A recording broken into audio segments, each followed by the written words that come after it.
Hello, my name is Mike Sahari, and I'm talking to you today from the Mission of Riverdale Church of Scientology. We're located at 308 Broadview. Now, today's sermon, we're going to cover a subject that is really, I feel, pertinent to the times, and it's called What is Greatness? Now, we're all being pushed in many directions by the environment, by policies of politicians, country, governments, and all the rest of it. So, what is greatness? What is it? So that's what we're going to talk about. So here we go. The hardest task one can have is to continue to love his fellows despite all reasons he should not. And the true sign of sanity and greatness is to so continue. For the one who can achieve this, there is abundant hope. For those who cannot, there is only sorrow, hatred, and despair. And these are not the things of which greatness or sanity or happiness are made. A primary trap is to succumb to invitations to hate. There are those who appoint one their executioners. Sometimes, for the sake of safety of others, it is necessary to act, but it is not necessary also to hate them. To do one's task without becoming furious at others who seek to prevent one is a mark of greatness and sanity, and only then can one be happy.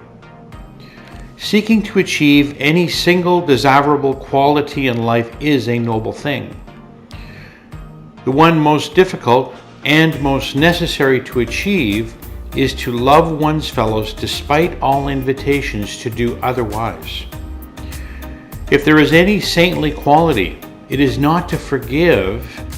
Forgiveness accepts the badness of the act. There is no reason to accept it. Further, one has to label the act as bad to forgive it. Forgiveness is a much lower level action and is rather sensuous, which means critical. True greatness merely refuses to change in the face of bad actions against one. If you're doing something, continue to do something. And a truly great person loves his fellow because he understands them. After all, they are all in the same trap. Some are oblivious to it, some have gone mad because of it, and some act like those who betrayed them.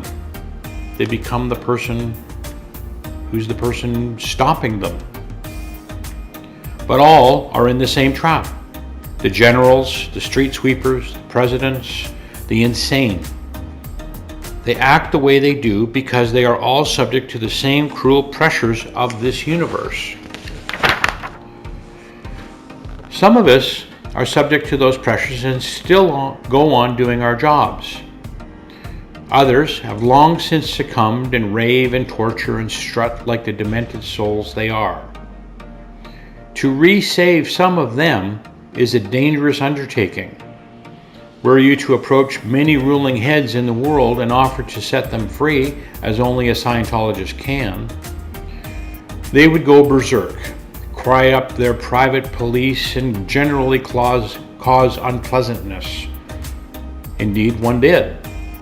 He was later assassinated by no desire of ours, but because of the incompetence of his own fellows about him. He could have used Scientology. Instead, he promptly tried to shoot it down by ordering raids and various berserk actions on Scientology organizations. That he was then shot had nothing to do with us, but only demonstrated how incompetent and how mortal he really was. As we become stronger, we can be completely open-handed with our help. So, by that, it's like those around us who are dangerous and who have things that they want to hide. Sometimes it's not a safe thing to offer up to them that they can communicate their hidden whatever's to you. You become a threat that they would even recognize that they would have something hidden. But as things improve, then it becomes easier and easier and easier to help. Okay? Until we do, we can at least understand the one fact that greatness does not stem from savage wars or being known. It stems from being true to one's own decency, from going on helping others, whatever they do or think or say, and despite all savage acts against one, to persevere without changing one's basic attitude toward man. This is a personal thing. This is not something that is enforced. This is your decision about your basic self and your fellow man. A fully trained Scientologist is in a far better position to understand than a partially trained one. For the Scientologist who really knows is able not only to retain confidence in himself and what he can do, but also can understand why others do what they do.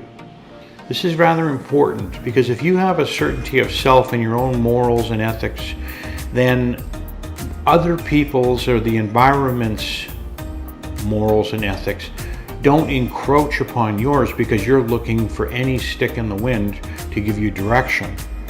You already have direction, you already have certainty, and you can look at others and see when they have it and when they do not have it. It's a rather interesting point. I'll continue. And so knowing does not become baffled or dismayed by small defeats. To that degree, true greatness depends on total wisdom.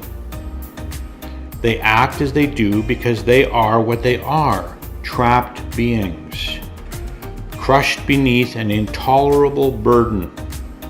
Now, one could listen to that and think, okay, well, I'm not in jail, I'm not in a prison, I'm not in an oppressed country or whatever. But to the degree that you can't step out of line with policies of government, policies of banks, policies of corporations, you are trapped. You're not able to exercise your own free will to the degree that you might like or should.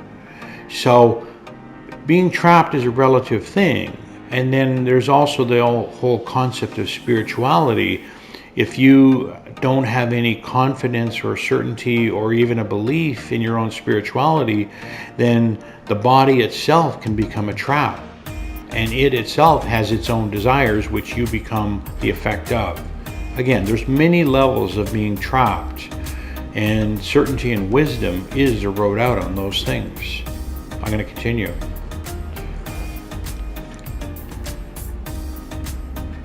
And if they have gone mad for it and command the devastation of whole nations in errors of explanation, still one can understand why and can understand as well the extent of their madness. Why should one change and begin to hate just because others have lost themselves and their own destinies are too cruel for them to face? Justice, mercy, forgiveness are all unimportant beside the ability not to change because of provocation or demands to do so. I'm going to just talk a little bit about this particular line. So it seems to say that justice, mercy, and forgiveness are a secondary thing, and they are to a degree. But he also says are all unimportant beside the ability not to change just because of provocation or demands to do so. Just because somebody says you have to do something, or a government says you have to do something or be some way, and you decide, no, that's morally incorrect, or something that doesn't follow my basic goals and purposes, and you hold your ground on that point, at that moment, you now have the ability to have justice, mercy, and forgiveness. But if you bend to what the government or company, policy, whatever, decides you have to change to suit their whims and ways, then you're operating on another determinism. You're no longer being true to yourself, and you to that degree become less or less great. Okay? Continuing.